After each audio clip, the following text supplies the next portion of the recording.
Ángel, ¿cómo está? Gracias por recibirnos en este bello y antiguo lugar. ¿Cómo está usted? Muy bien. Usted nació en Huesca, en España. Sí, Vamos a tratar de reflejar desde sus primeros años de vida, recordando su patria, recordando la madre patria, su ciudad, su barrio, su cuadra, la casa de sus padres. ¿Por qué no nos comienza contando eso? es muy extenso, también muy en detalles, como diríamos, inacabable, como extensísimo. Yo a veces tengo, a pesar de que soy muy positivista y tengo un optimismo, pero me gusta eclipsar muchas cosas, eclipsarlas, porque hay cosas que tienen mucho éxito y no sirven para nada, y hay otras que sirven para mucho y están un poco eclipsadas. Yo he llegado a destruir esculturas mías con dinamita, viéndolas y fotografiándolas, por supuesto. Cómo eclosionan la luz, lo transforma la forma y se vuelven abstractas totalmente. Usted empezó a esculpir desde muy joven, Sí, 9, 10 años aproximadamente. exactamente. Sí, pero ¿Y por antes qué- por qué incluso, antes incluso. Antes incluso. Sí, ¿Y por qué se ese interesó fenómeno. por la escultura? Pues ese fenómeno de la escultura lo desvié un poco de la música, un poco, porque, claro, en la música hay una muralla que tiene un lenguaje bastante distinto, de armonía.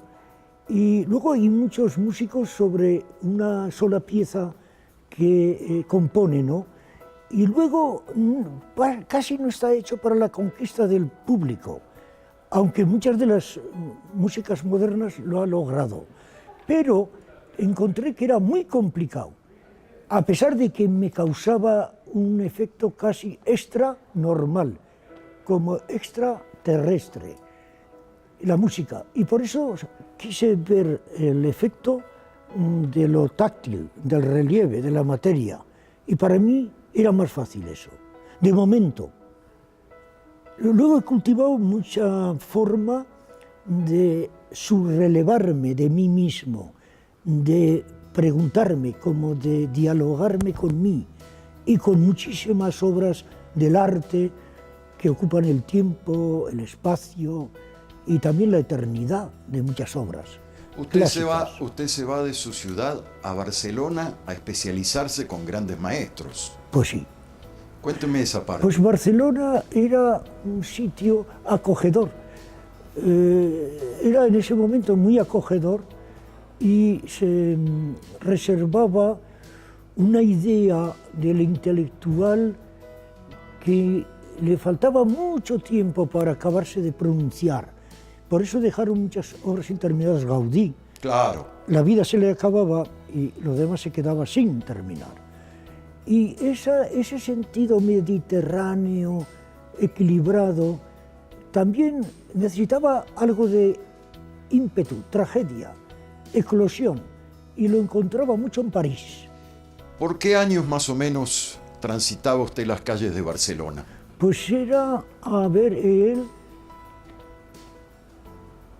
55, 57, O sea que le tocó 58. vivir, le tocó vivir la época de Franco. No, ¿No? no, no, ya había terminado la guerra española. Ya había terminado la totalmente. Guerra Civil Española. Sí, y para mí no significaba nada porque no la conocí, esta ¿Y cómo situación. estaba la sociedad española después de pasar por una guerra, después de pasar por, Hombre, por mal. un régimen como el de Franco? Yo creo que mal, y de lo mal no se puede ir bien. Es decir, es que las cosas tienen que tener como una continuidad histórica, y si llegó el Renacimiento, inclusive antes, con los egipcios, la filosofía que tenían, lo que pensaban, lo que realizaban, pues se perdió completamente ese lenguaje. Pero llegó el Renacimiento de Grecia, de mejor escultura que el discóbolo, prácticamente no existe.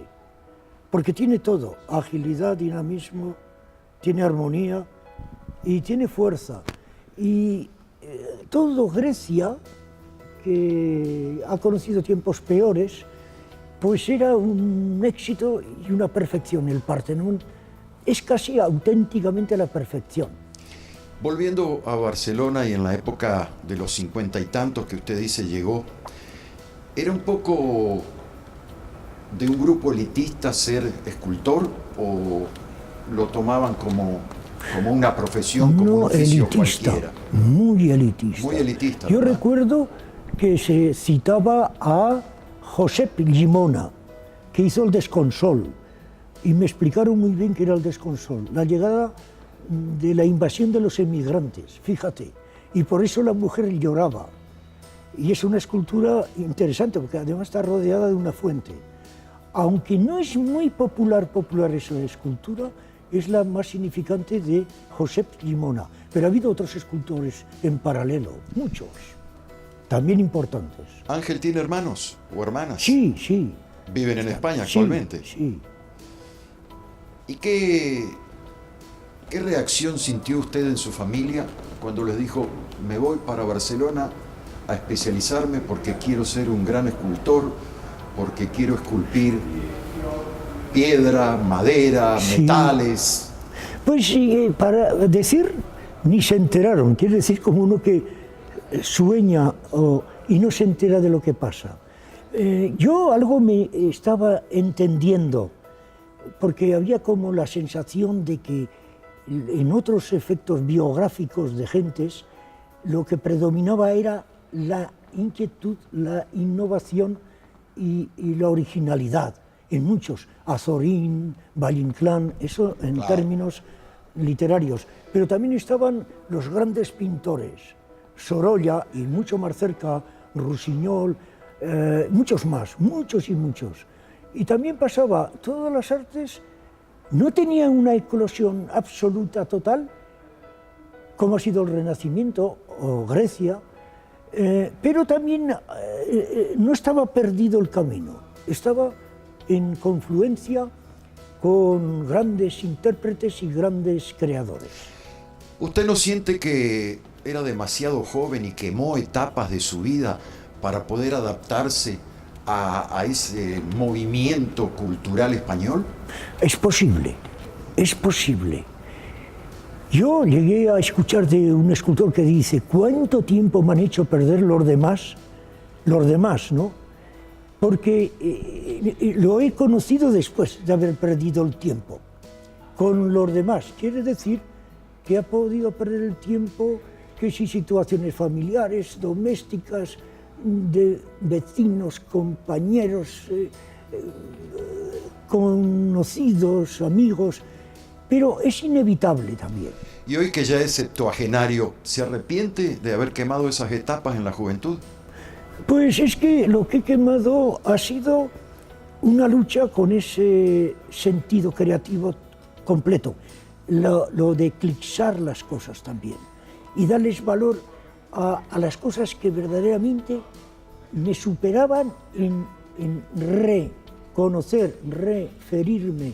Esa intriga me hizo que yo os pusiera en el estreno de la Atlántida, cuando estaba lejanísimo de profesores, de escuelas de bellas artes, de todo, porque el vivir bien, esa burguesía que apareció en París y también en Barcelona, hacía una convivencia muy pacífica, pero poco inquieta. Y yo sentí esa inquietud constantemente, afortunadamente. La escultura, la pintura, por esos años en España fue de la mano con la poesía.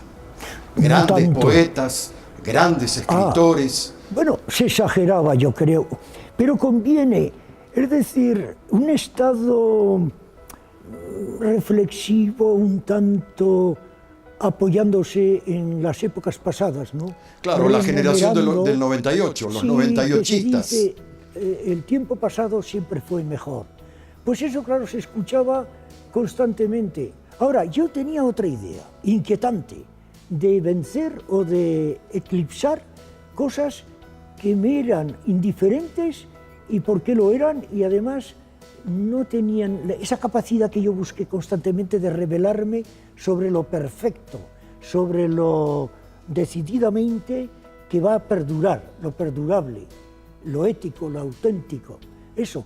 Ahora, he visto que el mundo también necesita un poco como el sentido del optimismo y también tener cierta superficialidad para mantener, aunque eso no pasa a la historia ni pasa grandes cosas, pero parece que la persona humana ha de tener una parte que afluye como una huida de lo monótono, de lo real, de lo que te hace pensar que el tiempo pasa y no lo atrapas, ¿no? Y además siempre hay que buscar un equilibrio. Es cierto, también. El equilibrio Sí. da tranquilidad, Sí. da responsabilidad, por supuesto, Sí. pero sobre todo da la seguridad de haber hecho las cosas bien. Pues sí.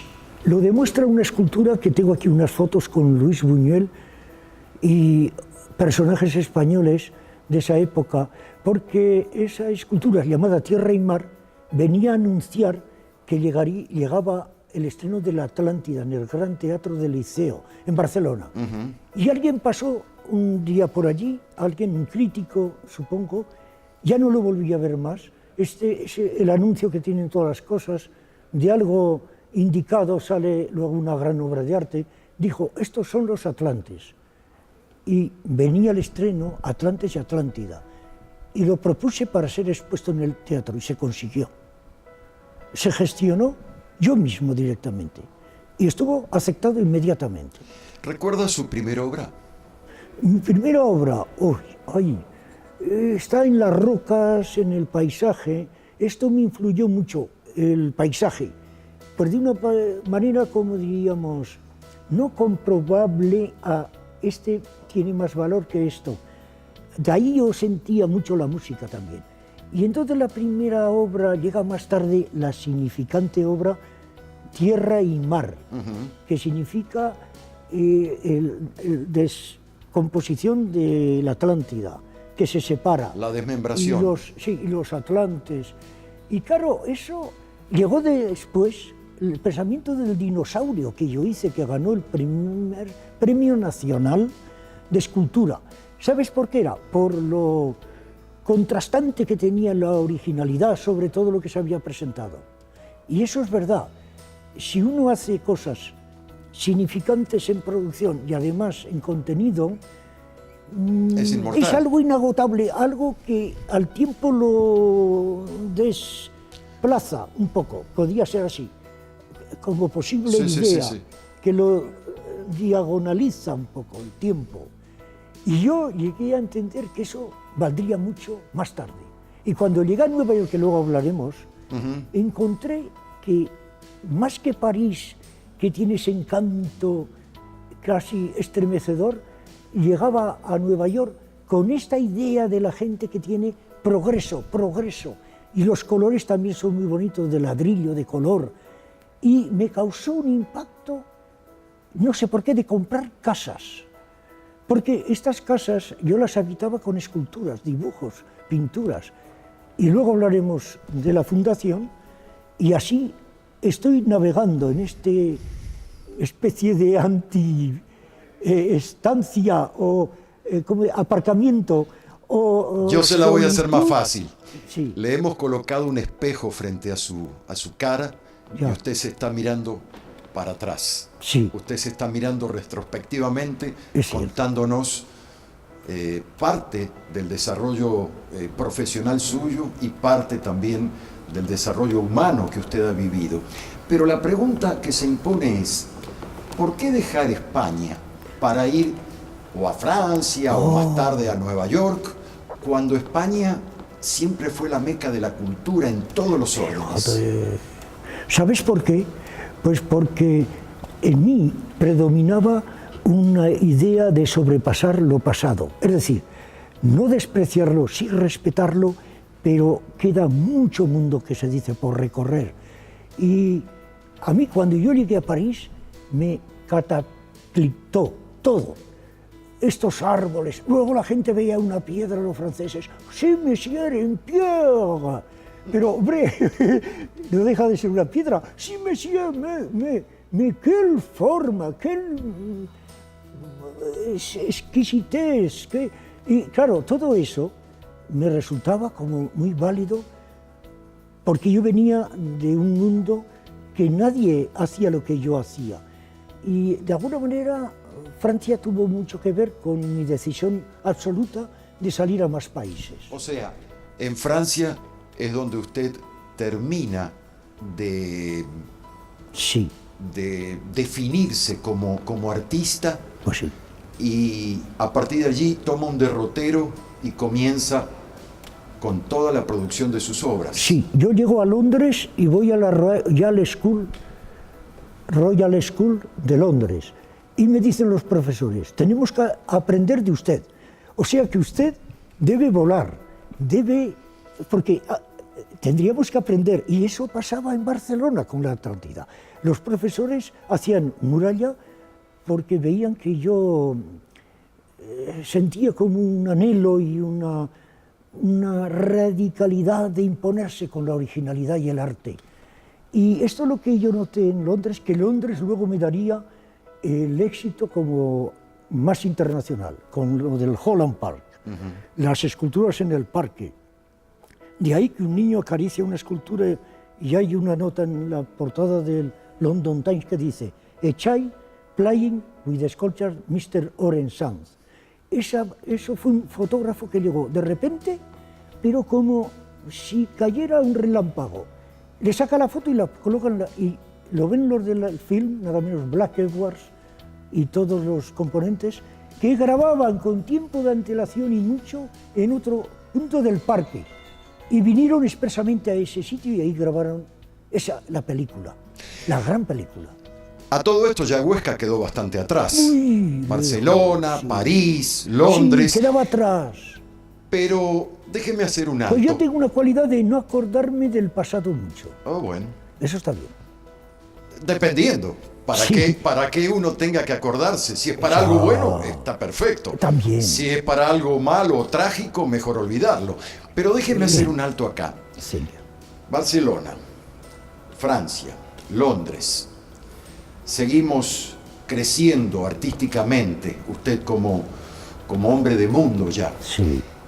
La pregunta es, y la quiero parafrasear con un escritor uruguayo que dijo que la cabeza es la loca de la casa. No me diga. Me parece Pero es impresionante. una descripción fantástica. Sí. ¿Pasa eso con usted al momento de crear o imaginar una escultura y comenzar a esculpirla? Sí, y le voy a explicar. Yo me encuentro ese efecto de tierra y mar, la materia y lo que hay dentro de una materia, de revelarla como obra de arte. Bien, pues lo que yo hago como transcripción del espacio físico a otros países es encontrarme bien en Brasil, que he estado mucho, en Hispanoamérica, Buenos Aires, en París, en Londres y en otros países. Japón voy mucho, conozco mucho. Es decir, que he dejado un poco que la consistencia que se dice, hay un dicho que es agua pasada no mueve molino, lo que ha pasado no vuelve. Exacto. Y de hecho te incita a desarrollar paralelas de gran responsabilidad, de gran, ¿cómo diríamos?, que acaba uno reconociendo. Yo he llegado a Italia y he puesto una escultura delante del Moisés de Miguel Ángel, de San Pietro in Vincoli. Y era por situar como un diálogo con Miguel Ángel. Ya sabía que es imposible, que ni está Miguel Ángel allí para preguntarle, solo está la obra, pero yo le añadía otra obra. Y alguien pasaba por allí y dije, ¡oye! Esto ya no se puede salvar porque ya lo han visto, lo están ya viendo. Es ganancia. ¿Y sabes qué dijo? Era en diciembre, es muy temprano para montar el Belén. Creían que era un Belén que se montaba todos los años, pero fíjate lo que sucede con las tradiciones. ¿Cómo puedes ver un Belén delante de la escultura de Moisés de Miguel Ángel? El caso mío era distinto, pero eso salvó a que no sospecharan. Déjeme decirle una cosa, Ángel, raras la imaginación no tiene fronteras ni tiene límites. Cierto. Así que la gente podía ver tranquilamente Y también lo hice con supuesto la eso. Capilla Sixtina, eso es más difícil todavía. Claro. Es que cuando una cosa desplaza a otra, en todo, en el tiempo, en ir más veloz, en darlo a conocer antes, como el periodista, el humorista, lo que sea, pues eso lleva consigo un azar inimaginable también, incomprensible, ¿no? De poder salir con éxito de cosas que son un poco tu propia interacción con el ambiente. El cine, la actuación, tiene décimas de segundo para que una cosa pueda resistir años de vida o años de éxito Sí, en el exacto. tiempo. Es verdad, es esa interacción que lo dice una obra de teatro español, un punto de contrición da el alma a la salvación. Muy lindo. Sí, Realmente es muy fructífera, muy interesante su vida. sí. Y a mitad de esta charla quiero agradecerle tanto personal como en nombre de todo el equipo de producción que comparta con nosotros algunas cuestiones muy puntuales de su vida, Bien. sobre todo como artista. ¿Cómo es que llega a Nueva York? Con una beca del Comité Hispano Norteamericano. En los momentos que yo en España se enteraba todo el mundo de lo que yo hacía, los medios, ¿no? Siempre me ha llamado la atención mucho los medios, el media de comunicación. Y cuando inauguraban el metro de Barcelona, pues había obras mías que han quedado y que son de veras, créeme. Ha habido gente que dice, yo no dormía durante 3 días, una señora de Teruel, porque las cabezas se me multiplicaban, los efectos de la luz. Y un día que yo aparecí ahí a ver la obra, me dice, no puede ser que sea Orense este señor. Digo, pues sí, lo soy. Y la obra como tal, lo han respetado, que estaba previsto que llegaba el metro, la línea 9, a derrumbarlo para parar allí y continuar. Y la misma obra ha desplazado la desviaron. realización y la ha bajado por otros sitios, costó 19 millones, es un potente de sorpresa o de salvaguardar una obra. Yo parte hice, pero parte la obra misma la llevó a que no la modificaran ni la pusieran en cajas. O sea, esa obra persiste y pasó una cosa. Cuando salían los que iban a inaugurar, que había personajes de Madrid, me veían a mí, dice, le he visto esta mañana usted en todos los periódicos. Y porque salía antes de la inauguración, un poco antes, que eso es el efecto de la prensa. Y acabaron por darme esta beca que solo la daban a ingenieros y médicos, que España necesitaba mucha ingeniería y médicos. Y llega... Me llamó un periodista de Roma y me dijo, has ganado la beca para ir a Nueva York, a Estados Unidos, que solo lo dan a técnicos y de proyectos de este andamiaje, ¿no? Ingenieros médicos. Bien, llegué aquí y me pareció genial Nueva York y entonces la exposición no se pudo hacer aquí, no sé por qué razones. Y Era fue a mediados de los Ángeles. 80. Sí, el año 80. Y fue a Los Ángeles, el año 80, fue a Los Ángeles, tuvo mucho éxito también. Pero yo también trabajaba mucho. Yo veía un cilindro de hierro, de los que formaban parte como idea Holland Park, los cilindros famosos, y lo convertí en una escultura. Y ha quedado una tan grande en el UCLA de Los Ángeles, y todo tenía una coincidencia de personajes, de gentes, de amistades, y por fin no olvidaba Nueva York y volví aquí, y en un encargo que hice para John Portman Arquitecto, para Atlanta, Georgia, pues eso significó el poder económico para comprar, porque Nueva York siempre ha sido, Siempre o ha sido compras caro. o vendes, o bien compras o mal vendes, pero se trata de dinero, lo que se dice el valor auténtico del dinero. Y pude ver esta sinagoga con lo que había emocionado a John Portman, que me encargó inmediatamente otra obra, que la realicé aquí, el screen solar. Y con eso yo vi esta sinagoga que me llamó la atención cómo pude llegar directamente aquí. y a pararme justo delante de esa puerta y ver por de la cerradura, por la mirilla, la capilla, el altar, con luz de la tarde hacia la media tarde, que entraba por estos grandes ventanales. ¿Y sabes qué? Inmediatamente dije, esto, y estaba a la venta. Lo planteé comprarlo. Se supuso unos problemas, pero extravagantes. Los judíos todo lo querían, salió un artículo en el Times y entonces aún lo complicó todo más. Pero una marea terrible, porque todos querían este edificio. Me invitaban a ir a todos los sitios, véngase a Nueva Orleans. Y yo decía, no, yo no tengo nada que ver con Nueva Orleans ahora. Yo quiero vivir en Nueva York. Quiero vivir en Nueva York y voy a desarrollar. Y ya llegó Whitney Houston, vinieron los grandes intérpretes, Lou Reed, y les encantaba porque conocían el sitio. Nadie se atrevió porque no tenía ni luz, yo la instalé. El agua tampoco tenía, ni heat, ni tenía aire acondicionado. ¿De qué año data esta edificación? ¿De qué año? Lleva 200 años hecha. 200 años. Sí. ¿Siempre fue una iglesia? No, siempre fue sinagoga. Siempre alemana, fue una sinagoga alemana que llegó de migrantes a Nueva York. Okay. La mayor sinagoga, y era el Templo Emanuel, por ese entonces, que se ha trasladado a Central Park, el Templo Emanuel. ¿De qué época estamos hablando, Ángel? Pues estará hablando de 200 años. No, pero cuando usted compró esta propiedad. Cuando ya la compré. 90s. Era a mi vuelta y el trabajo tan perfecto que hice para Georgia, para Atlanta.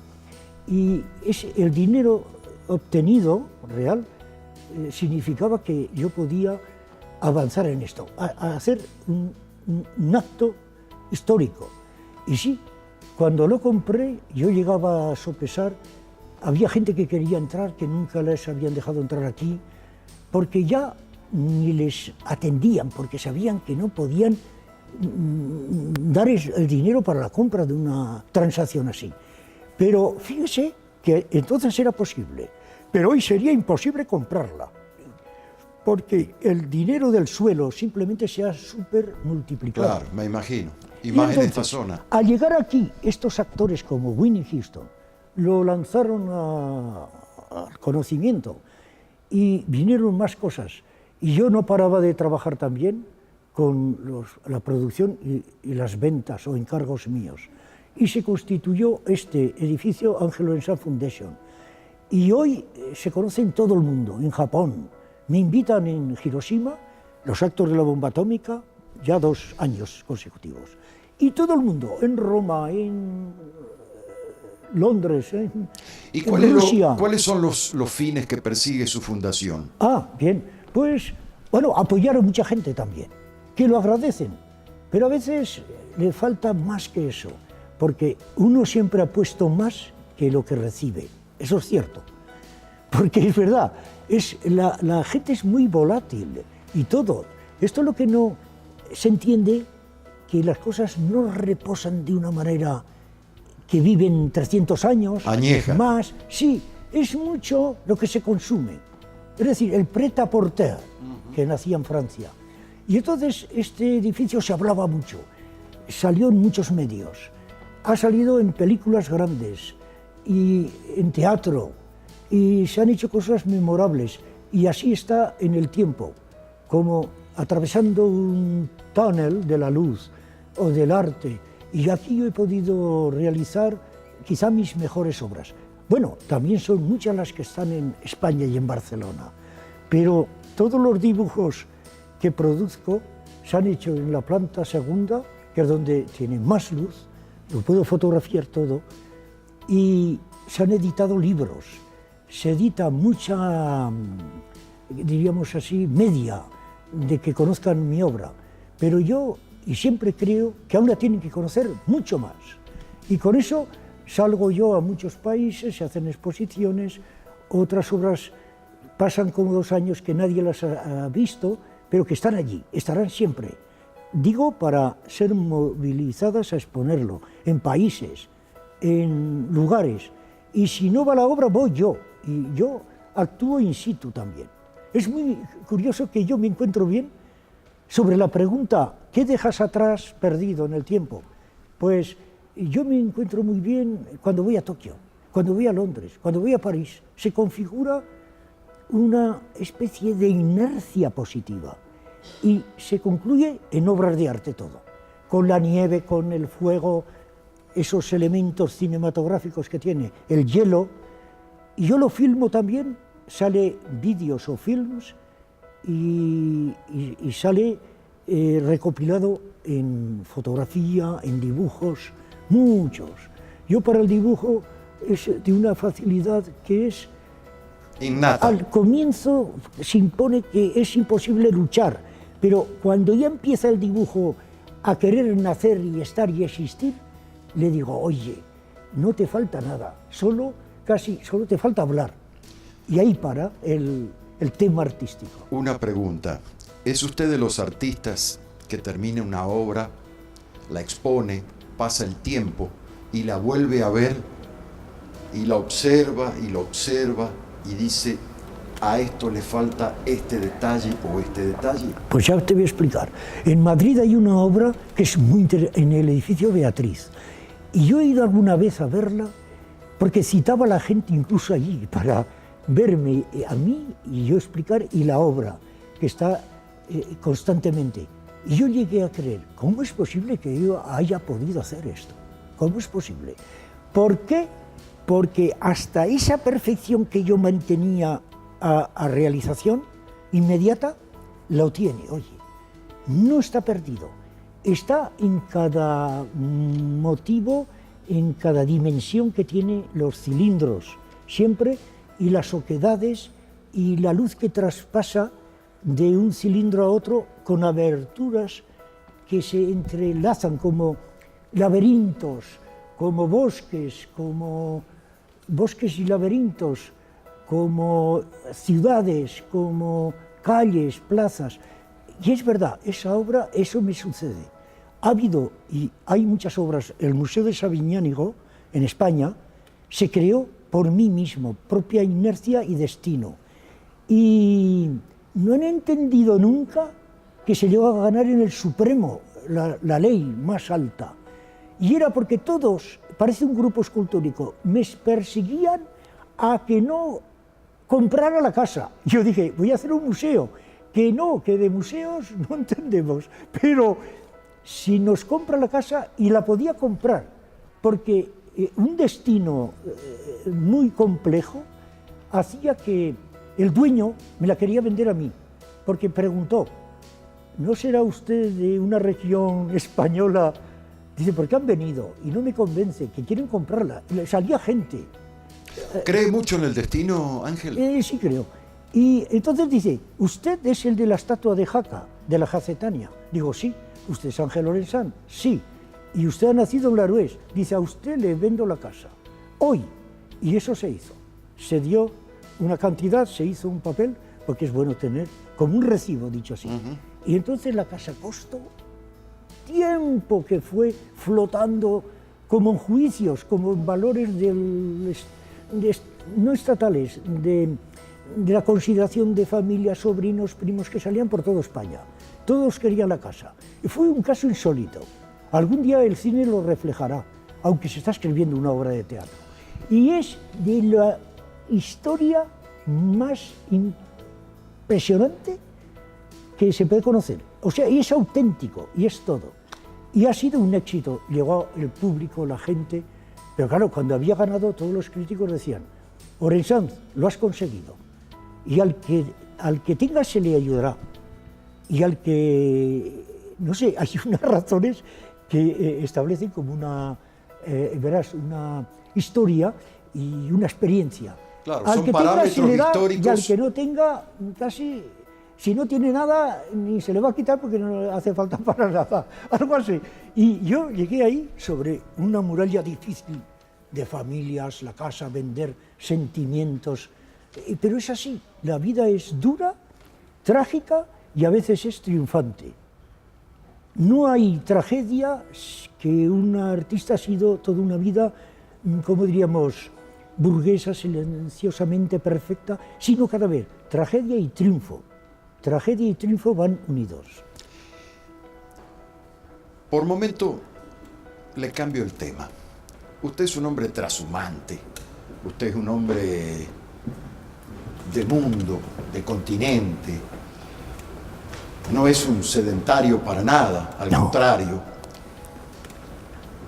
¿Qué opinión le merece a usted la migración de los seres humanos trasladándose de un lugar para el otro? Pues se lo voy a explicar.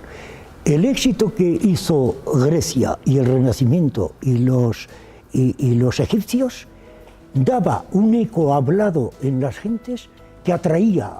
Pues eso es Egipto, qué maravilla, el Nilo, y qué maravilla. Y el Renacimiento de Italia se ha ponderado tantísimo que todos son arcos, optimismo. La ópera habla del éxito de un personaje que se convence que la vida es una maravilla, la ópera.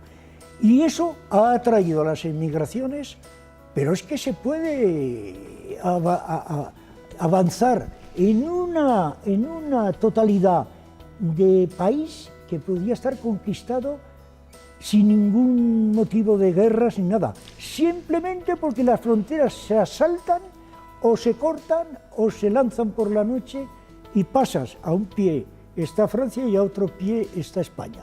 Es como una aldea global sin fronteras. Exactamente. Pero la migración... El éxito exacto, de la lo migración intelectual, ya... del arte, sobre todo.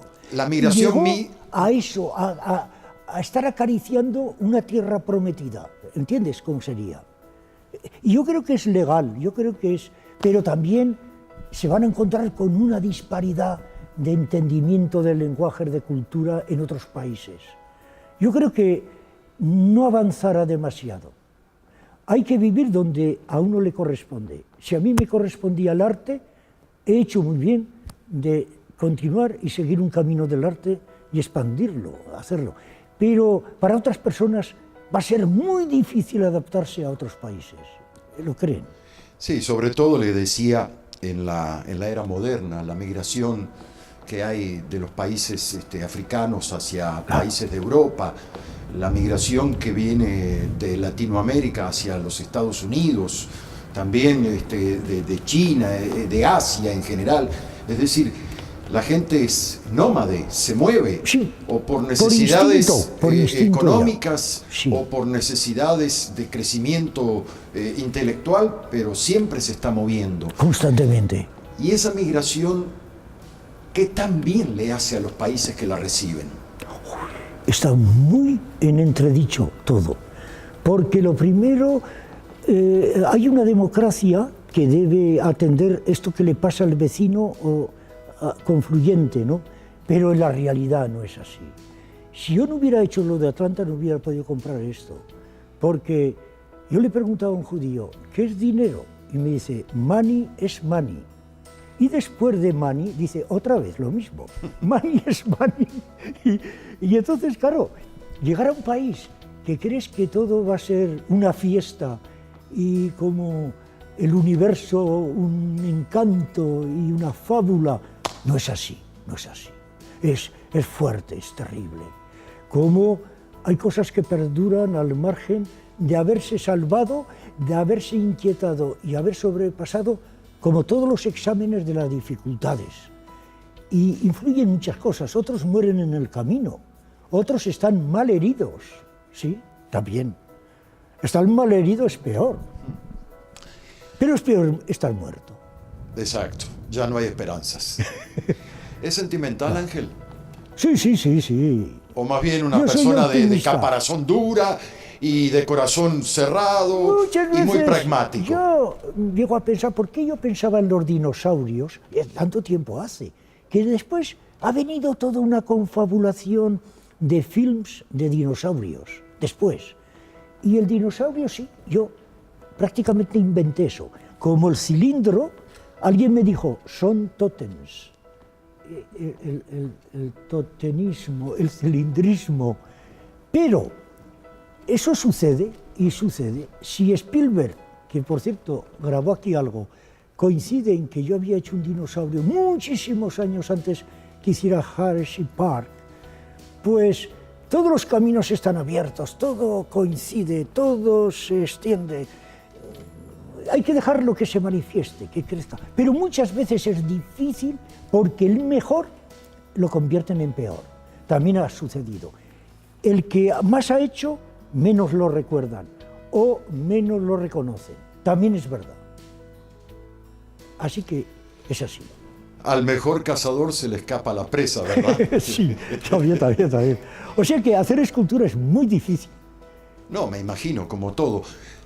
¿Hay algo que todavía a su edad le queda por hacer? ¿Tiene alguna asignatura pendiente?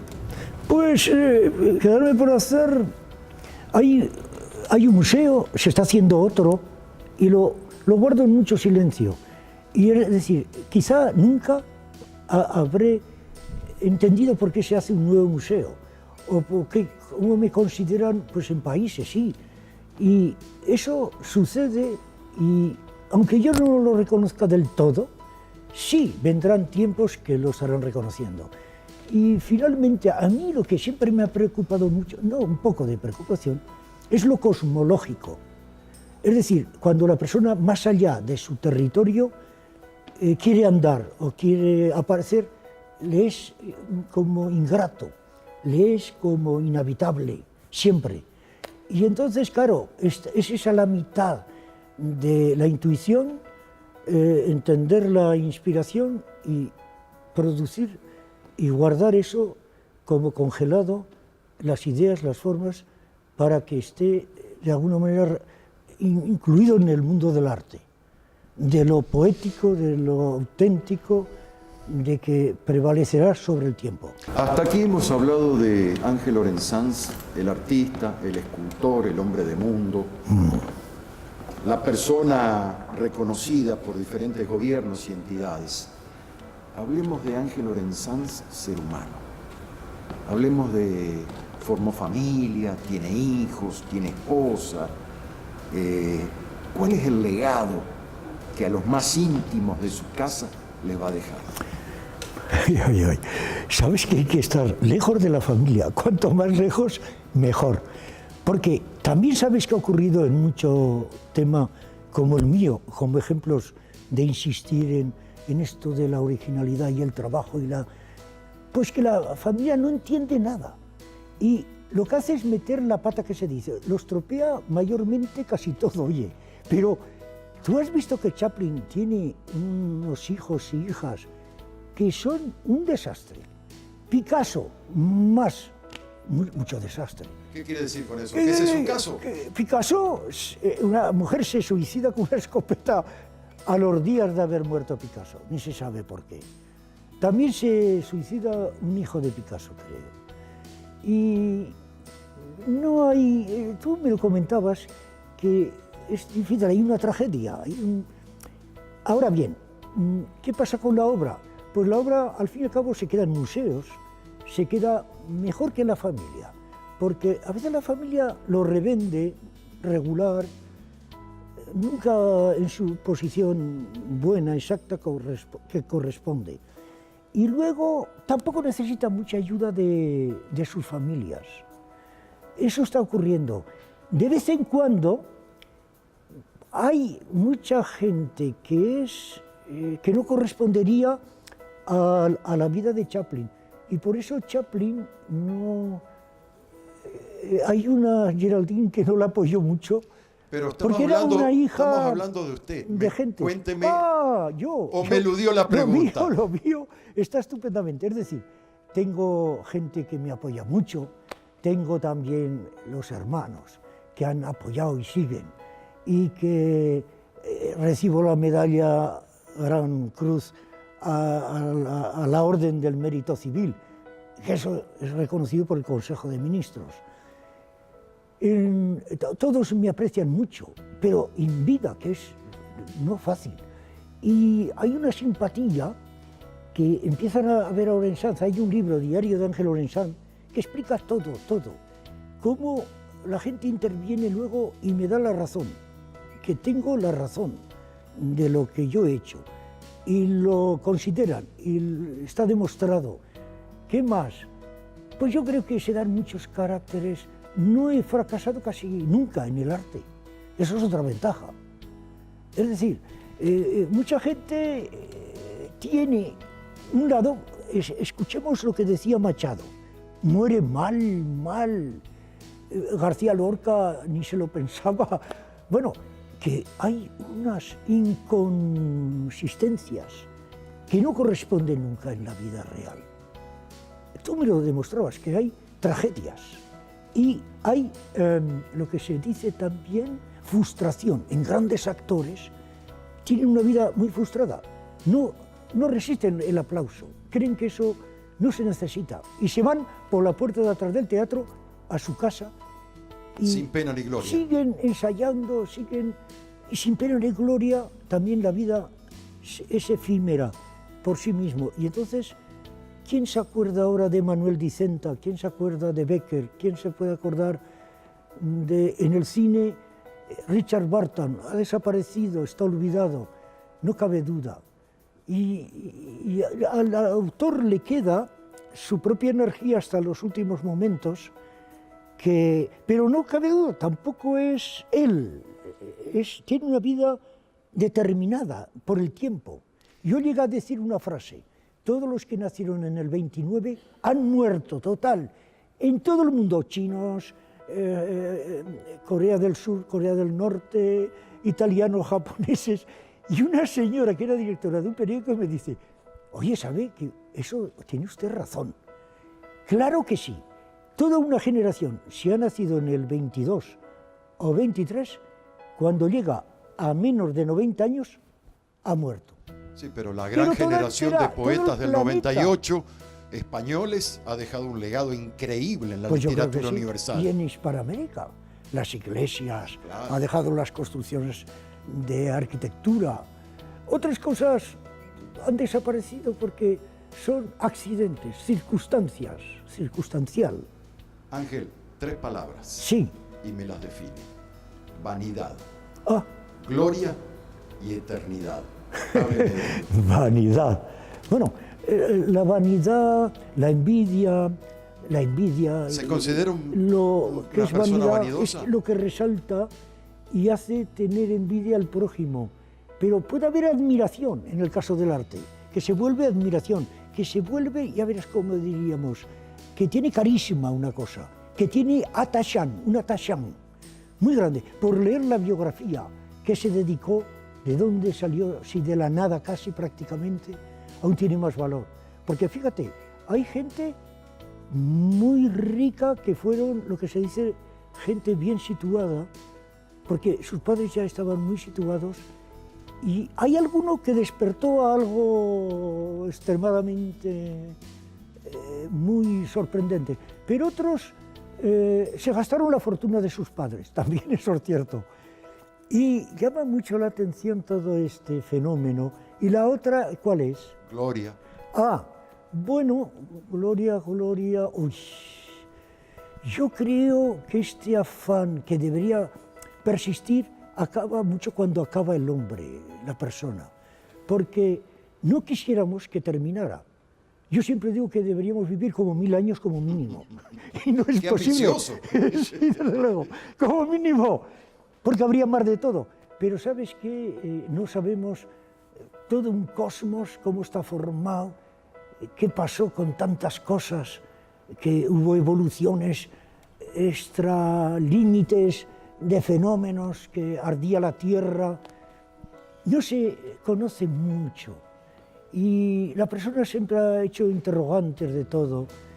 Ha habido obras que se han perdido, quemadas, perdidas, y esto da un poco de frustración también. ¿Y qué hay de la trascendencia del ser humano? Pues parece que no hay. Finalmente, nadie nace como Chaplin o como Van Gogh o como Einstein o como Leonardo da Vinci. Pues es que ya no, será otra cosa, pero en esa variedad tan grande que tiene el cosmos, el planeta, yo creo que es excesivo. Igual se ha equivocado también. Así que la persona se confunde y el cosmos puede ser que igual es perfecto, pero también hay dudas.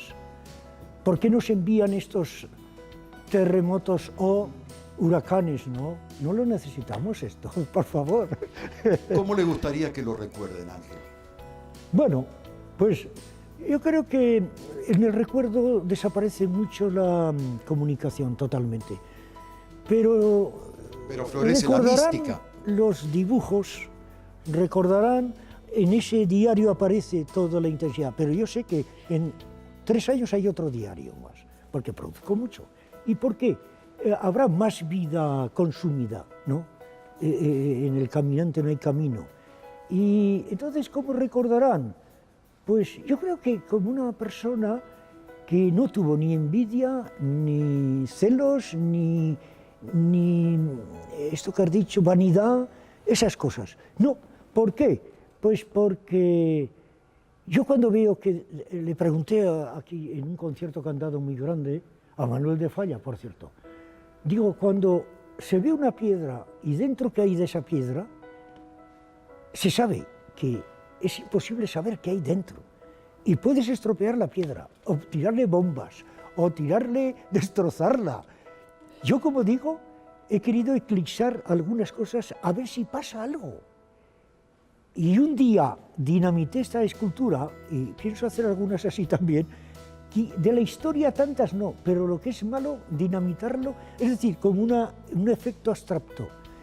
Y le dije a un director de periódico, ¿sabe qué he hecho? Dinamitar una escultura. ¿Dónde tienen las fotos? Dice, la veo. Dice, pues esto es lo mejor que hemos publicado en 5 meses o sí. Y yo bajé a la calle y volví y le dije, no, tengo una sospecha. Creo que no deberíamos publicarlo. Dice, no, ¿cómo? Si me dejas el periódico sin venderlo. Es lo mejor que ha ocurrido. Que tú dinamites una escultura no ha ocurrido nunca.